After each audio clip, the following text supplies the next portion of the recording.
Welcome back to Aesthetically You. I'm your host, Megan Swan, and I think it's time to reintroduce myself a little bit. I've been going through some shifts and some major breakthroughs, and I've come full circle to realize that this next aspect of my business is really, truly what I am here to do. So it still incorporates everything I was already doing, and it just builds on it. It's just an evolution. So as you know, I'm a wellness coach, but I am now also shifting into be an integrated wellness business coach who ensures your optimal wellness stays top priority while you design and build your business. I help powerful entrepreneurs, mostly women, but not always, optimize their wellness so that they can step into a CEO mindset, have magnetic energy and confidence to scale their dreams, whatever that looks like for them. That's the beauty. You define success. And just like there is no one size fits all wellness, there is no one size fits all business design, either strategy or framework creation. It must take into account who you are, how you work, and how you define success. These are all things that I really wish I had understood earlier on in my entrepreneurship journey, because I've really wasted a lot of time worrying, like, am I doing it right? Do I know what I'm doing? Am I capable? Do I need some sort of or other certification? Am I good enough? These are all things that come with working through imposter syndrome, which is what we're going to talk about today. I'm going to share the 3 things that helped me overcome my own personal imposter syndrome, with the caveat that imposter syndrome, like most of our limiting beliefs that are so ingrained, it's a reprogramming that takes years. So it starts and you feel more capable of snapping yourself out of it. And each time it takes less time for you and energy for you to snap yourself back into an abundant, a growth, a CEO mindset. And with that comes growth. And it's a practice, and you become much better at being like, wait, I'm falling into my scarcity, imposter syndrome, fear-based thinking, and that's not how I want to think. So I'm going to focus on one of these 3 things that I'm going to talk to you about in this podcast today, which are journaling exercises. So powerful. And I'm so excited to announce a new resource that I have available for you to do precisely this, to help you ditch the imposter syndrome.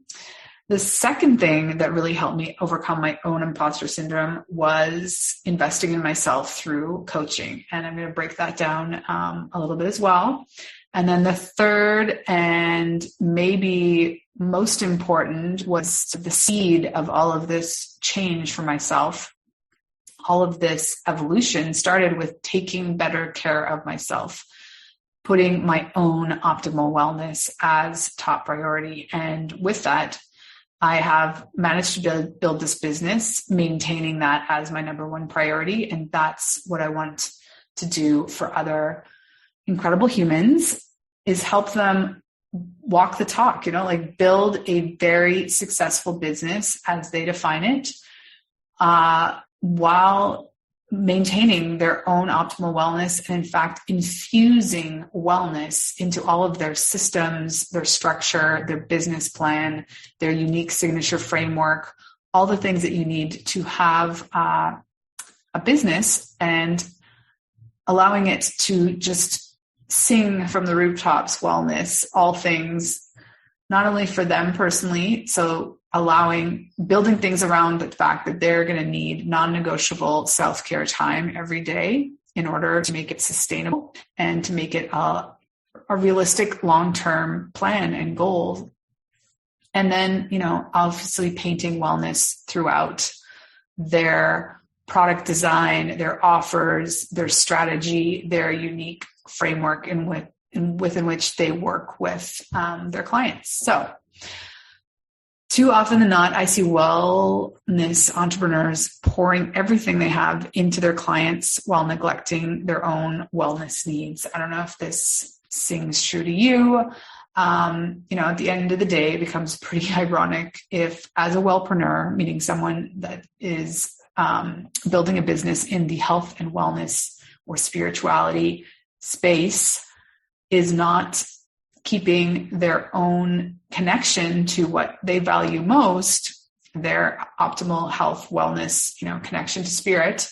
If they're not allowing themselves that time in exchange for, building their business at a pace or at a scale that, somebody else maybe really planted the idea that that's the pace in which they want to do it, somebody else's timeline, then you're not going to be able to walk the talk for very long. And, authenticity is one of the number one values for me and my company, and followed with transparency.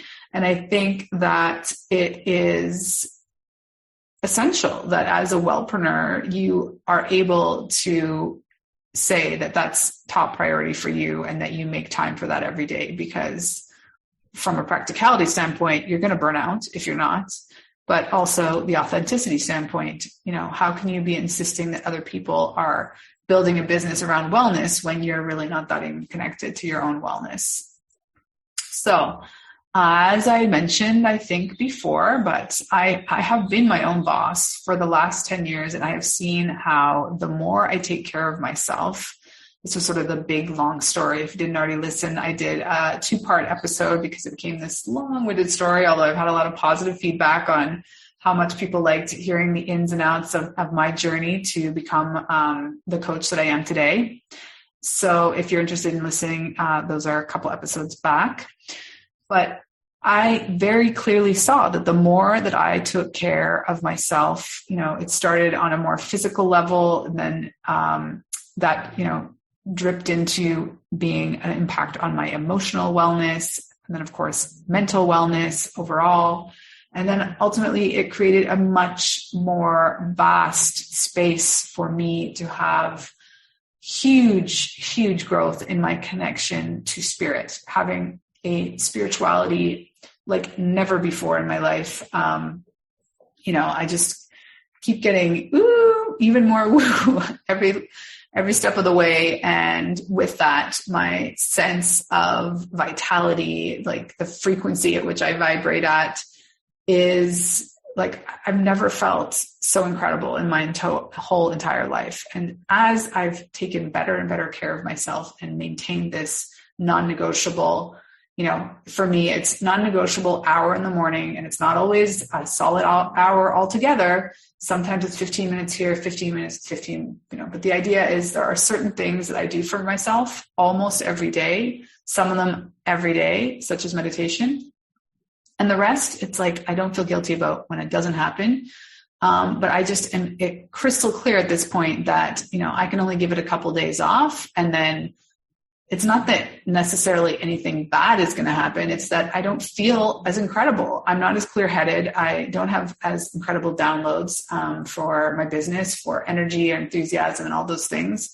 And the second I reprioritize, even by, a 15-minute window the next day, I immediately feel better. And so with that expansion in my being, in my aura, in my values for myself, that like deep self-love and respect, I have been able to expand as an entrepreneur and expand my ability to move forward with all of these projects, because they can be kind of scary. You're charting your own territory. There's not necessarily, there are, maps of what other people have done.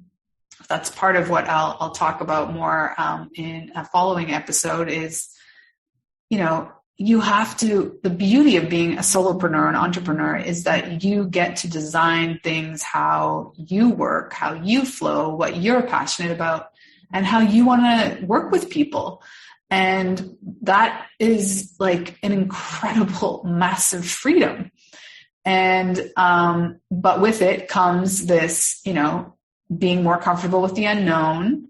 How long will it take to build this business? What is it going to look like at each time? How will it evolve? Well, you don't know, because it's a living, breathing thing, this company, this brand you're creating, based on your essence, your unique blueprint on this planet. So I have also learned that the more clear your business plan is with a solid strategy in place, it will allow for more focus and intentional action. So that is, again, I'll be talking about that in a following episode, talking about how really one huge aspect, it'll fall into the category today of, hiring coaches. So once I had clarity on how I do all those things, and then how to do it for myself, and how to respond to the feedback that you receive in the market, and how not to respond, all of those things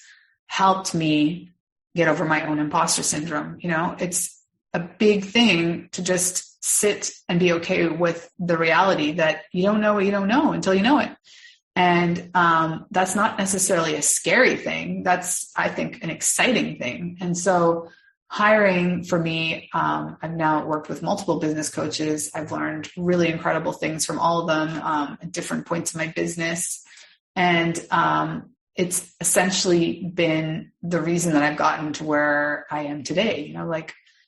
Having the balls to even start is something you build out, I think, with taking like massive action in prioritizing your own self-care. Then journaling exercises can really get you to the point where you're like, fuck yeah, I'm worth it. Fuck yeah, I'm going to do this. Fuck yeah, there's no reason that I can't. That kind of CEO boss energy that you can get to with this taking better care of yourself, optimal wellness at its peak, and through journaling practices. But I think at some point, if you really want to make quantum leaps, if you really want to collapse time and have massive clarity in a short period of time, and have, a very strategic, intentional strategy, because we want to work smarter, not harder.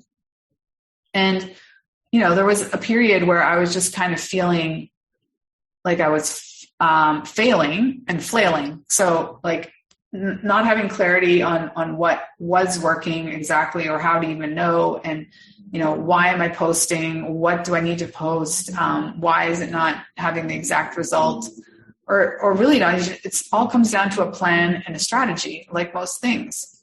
But it wasn't until I'm now on my fourth container business coach that I have absolute crystal clarity that it's something, at every piece of the way, I learned something from each coach. But I was still working in the first bit. I was working a lot with coaches that said, like, it needs to be done this way. Or at least like, this is how I did it, and I recommend you do it that way because I'm so successful. But if you don't give yourself that permission to do a little bit of exploring of, is that actually how I want to work with people? Is that what I want to sell? Is that how I want to sell it? You need to design it around who you are, how you work, how you flow. What is your exact passion, and really like pull the threads on your passion and your personality and your values, but also your strengths. There's no need to stress if there's some aspect of, let's say the coaching industry that you don't master, then, don't do it that way. But I didn't have the absolute clarity and confidence to make those carte blanche decisions for myself or my business until working with a coach. And every coach along the way gave me greater clarity and greater permission. And I think, it's huge having someone else as your guide, someone who has done some aspect of what you want to do, and also someone who is essentially your little cheerleader. The other day, one of my clients is like, Megan, you're like my business mama. I don't know what I'm going to do without you. And I like that. I've hired a lot of other coaches in the industry talk about, trying to give this idea of like, I'm your business bestie. And honestly, I kind of feel like that more with my business coach, that she's like a bestie. Might be because she's younger than me. I don't know. But I'm totally excited and happy to step into a role that's like wellness business mama. Like, I think that rings so true for me. Nurturing other women and incredible humans into this space, because it's just so incredible to have such radical flexibility in your schedule, such radical freedom of where I am in the world at any given time. And then doing business how I want to do it, with whom I want to do it. So I will dive into the juiciest part, the journaling. I think, I've talked at length in other episodes about optimal wellness and my systems. I have a 6-pillar wellness system that I walk all clients through. I'm still going to be coaching wellness clients. If you want to just focus on wellness and mindset, that is something that I'm going to be always doing. And I just saw that most of my clients were, after focusing on optimizing their own wellness, were really ready to make like a massive shift in their life, whether that be, leaving a relationship that they kind of knew they should have left years or decades ago, or making a career shift. And several of them have made career shifts out of sort of a 9-to-5 situation, or out of quote unquote just being mothers. Like they always knew that they wanted to go back to some sort of career, but after being a mom for so long, they just couldn't see themselves like back in an office. And so they wanted to create a business for themselves that they can do from their living room, and feed into their own empowerment to feel like they're making a positive impact in the world. And also, using their true zone of genius and, being paid accordingly. So today it's going to focus the most on journaling. So why has that been so impactful for me? I can tell you that as a young girl, I actually always kept a diary. Like, I think that was a thing that you did as a teenager. I don't know whether I got it from 17 magazine or what, but it was like, sometimes I talked to the diary when I was writing as if somebody was listening. And then sometimes it was more of just chronological, like what stuff had happened in my life.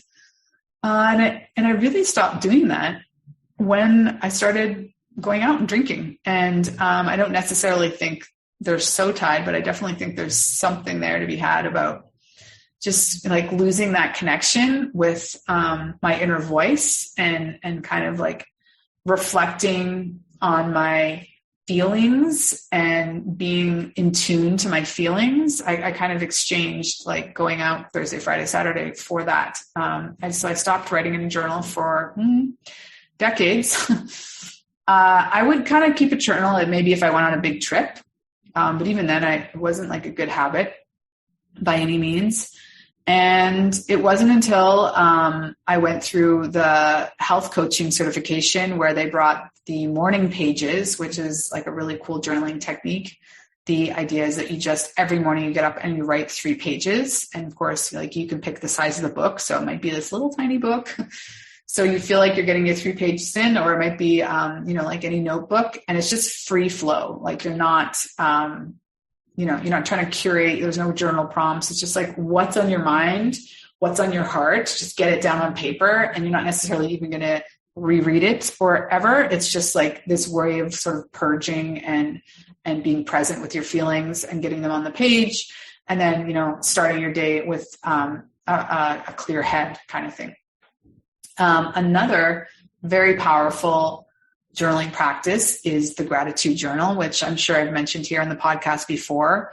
I always start all my clients off with this exercise, and it's something that I, ebb and flow. Like when I feel like I'm too focused on the goal sometimes, or too focused on some sort of external thing happening, I ground myself with doing like a week or two of gratitude journaling. And even just to like sit in, when you're waiting in line at something or waiting at the red light, just sit for a minute and like 3 things I'm grateful for today are, and just get in the habit of thinking that way. Getting it on paper is more powerful when you're writing things on paper. It actually involves all parts of the brain, like both sides of the brain, and therefore it's a little bit more in all-encompassing and powerful for your mind to write it than, you're reading it or you're writing it and get it down on paper. But it's also just a great place to start, to think to yourself on a daily basis, like, what am I grateful for? And the power of the journaling is that journaling kind of forces you to get more granular. So, for the first 10 days even, it's going to be pretty easy to think of things that you're grateful for. Maybe it's your family, maybe it's your home, maybe it's your career, maybe it's your connection with your partner, maybe it's a pet, maybe it's, you're totally welcome to put things on there once in a while, but you will notice over time that you're more grateful for things that are not tangible. Your relationships, your connections, your feelings, your awareness, and the point is that over time, as you're forced to get more granular with what you are grateful for, you will change, you're rewiring your brain to look for things throughout your day, because your brain, your ego wants to comply. And so your brain's trying to figure out, like, what else are we grateful for? So then your brain, instead of doing its default monkey mind of looking for all the things that it needs to watch out for, where our brains are designed to be in this sort of negative default mode network, which is, what do I need to be cautious of? What do I need to worry about? What's going to go wrong? Like, that's just how we're programmed. And so that's, if you're not conscious, like, that's how you go throughout your life on some level. There's a spectrum, of course, depending on the individual and the brain chemistry and all the things, but you are totally capable of shifting out of this scarcity mindset and shifting into an abundant mindset. And gratitude journaling is a beautiful practice to help you shift into abundance too, because your brain will start looking, you'll go through your day looking for things like, ooh, what am I grateful for? Oh, look, just feeling like, oh my goodness, I have so much. I'm so lucky. How could I ever not be satisfied with my current life situation? And because all media basically does the opposite. All media, all publicity, what's the other word I'm looking for? Like advertising. All ads are based on, like, you're not going to be happy unless you have this. Like, all of our news is, this is what you need to be fearful of. And so we're just constantly, they play off of the fact that the default of the human brain is to fixate on what to worry on and fixate on what we don't have instead of focusing on what we do have. But you can, within weeks even, you'll notice a difference, that you start noticing things to be grateful for. You'll be sitting at that red light and all of a sudden you'll look up the sky, where before you just, stare at the license plate in front of you, and now you're looking up the sky, or you're looking up beside you and you're like, never noticed there's a tree there. And look, there's flowers on that tree at this time of year. Or, making eye contact with people more, and just all these things that kind of ripple out from this powerful exercise. So one other journaling tidbit I wanted to share with you. I got really good at journaling every day when I did the Abundant Mindset, or Abundant AF coaching container. And I did it with Sabrina Phillip. You can go back. I interviewed her on Abundant Mindset last season. It was towards the beginning of my podcast, early episodes. But what was so powerful was getting back in the habit of journaling every day. And I'll admit, meditation isn't non-negotiable, but I do once in a while not journal. But I pretty much always write something down every day. Any thought that is really beautiful that I don't want to miss, or, really great download, or new perspective on something. I just write it down because, part of it is post kids, you have this mom brain that, and there's mom brain, and then there's just the reality that there's just so much in our brains in our environment these days is just information overwhelm. So it's, our capacity actually for our ability to contain and obtain and contain. Still feel like I'm missing the word. Anyway, like maintain the information. And we have all this tech now as well. Like the simplest example is, as a kid, I knew all my friends' telephone numbers off by heart, dozens of phone numbers. And now I know my husband's, I know my mom's, don't know my brother's off by heart, probably should. These kinds of things where we are actually allowing our brains to get lazier, and our brains our memory in that sense is like a muscle. So anyway, kind of tangent, but to get back on track, the point is that you can shift your mindset through journaling. And if you're totally new to it, just grab some journal prompts. And I invite you, this new resource that I've been working on for a month now.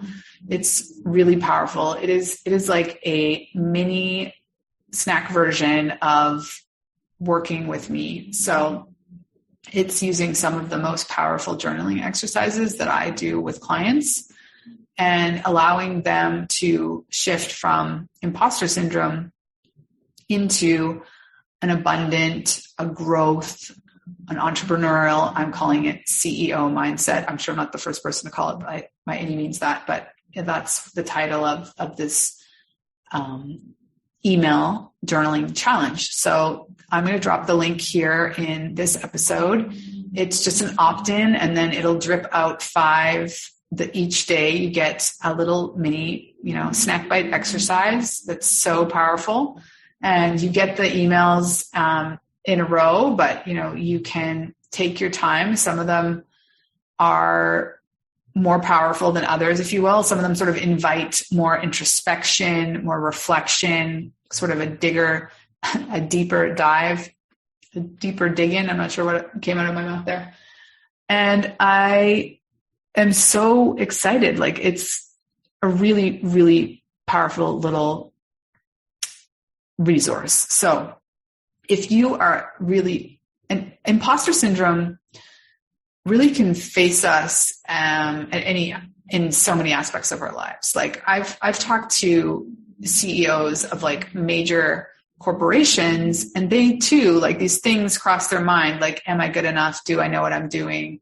I should get another certification. I'm not good enough to do, I can do this job, but I'm not good enough to do XYZ other aspect, or, the job that I really want, or, so if you're feeling that any of these thoughts in terms of, even maybe as a mother, or as, in your hobby as an artist, or, somewhere where you really feel like you could benefit from having a more abundant and growth mindset around an area of your life, ultimately, so you just feel more at ease, like you don't have this constant, like, not feeling of lack, like I'm not good enough. Perfectionism, interestingly, is actually a aspect or a type of imposter syndrome, and it's sort of like an elitist version of it, if you will, because my version I'm not a perfectionist at all. I'm the certification-itis imposter. So my excuses were always like, I'll start when I get the next certification. Like, I need level 2 of my yoga certification. And then I got level 3. And then, to be a coach, obviously I have to get certified by the most, respected health coaching or, program. So I did that, and that wasn't good enough. Then I need to become an expert in detox. Then I need to get certified as a plant-based chef. And then finally I started working with these coaches that are like, dude, like, you already are an expert on all these things. Like, everything that comes out of your mouth, you're just like pouring information that I had like no idea about. But the thing is, when you get so deep in it, it just becomes second nature to you. And when it becomes second nature to you, you kind of just feel like everyone must know these things. Everyone must have this insight, this perspective, this knowledge, this strength in which to communicate something. And they don't necessarily. So it's about stepping into your power. That's what it's all about. And for me, it was a gradual process, like everything. But you got to start somewhere. So if you haven't, first of all, love to hear if you feel like you're struggling with imposter syndrome in a certain aspect of your life. Love to hear from you. You can reach out to me always. My email is meganswanwellness@gmail.com. Or I'm always on Instagram in the DMs. Happy to have a little voice interaction back and forth and walk you through, the basics of getting over imposter syndrome based on your specific situation. But if you want to go on it at your own for a bit, I highly recommend, prioritizing yourself, self-care, daily self-care, define it as you will. I'm going to be getting into more, I'm personally going through a journey this year. I shared on my email list that my gift to myself for my birthday this year, by the way, happy April, happy spring. This is my birthday month. I'm very excited. There's always just such incredible rebirth, regeneration, blooming energy going on the planet. And I feel it internally too. I was going to say that, if you're feeling like you need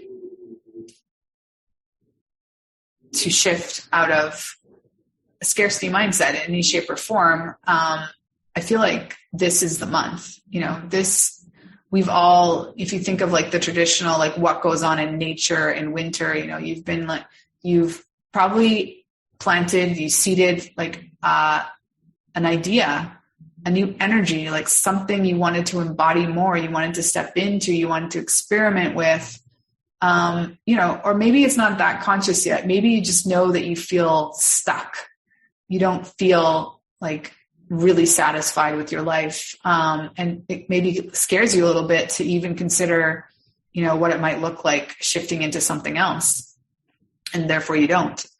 But anyway, all of these journaling exercises in this email, it's a 5-day email challenge, are designed to help you shift into a more abundant and growth mindset, ultimately step into your power, realize that you already are a badass. And, the number one thing that entrepreneurs have that non-entrepreneurs don't have is just the balls to put themselves out there and get started.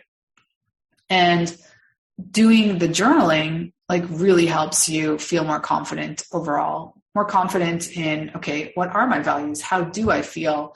What is my vision? Where do I want to be in 5 years? Because if you can't visualize it, it's not ever going to fucking happen.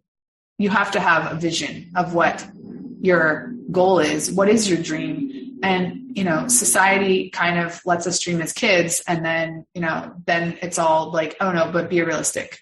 No, let's be real. Let's, tone it down, dim your light, do what everyone else is doing because that's what works. Go into this career because it's secure. And fortunately, it's taken me a long time to realize that I didn't very consciously do it, but I never bought into that. I mean, I never bought into the 9-to-5. I was kind of doing my own spin on it, trying to go into the NGO side of things, the non-for-profit industry.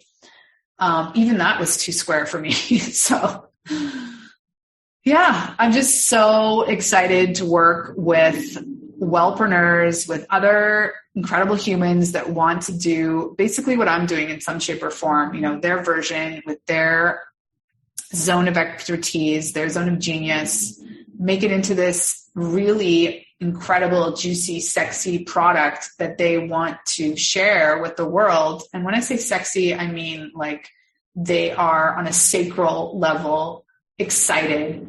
They've found new power within their body. Oh, that's what I was telling you. So loop back. Woo! Are you following?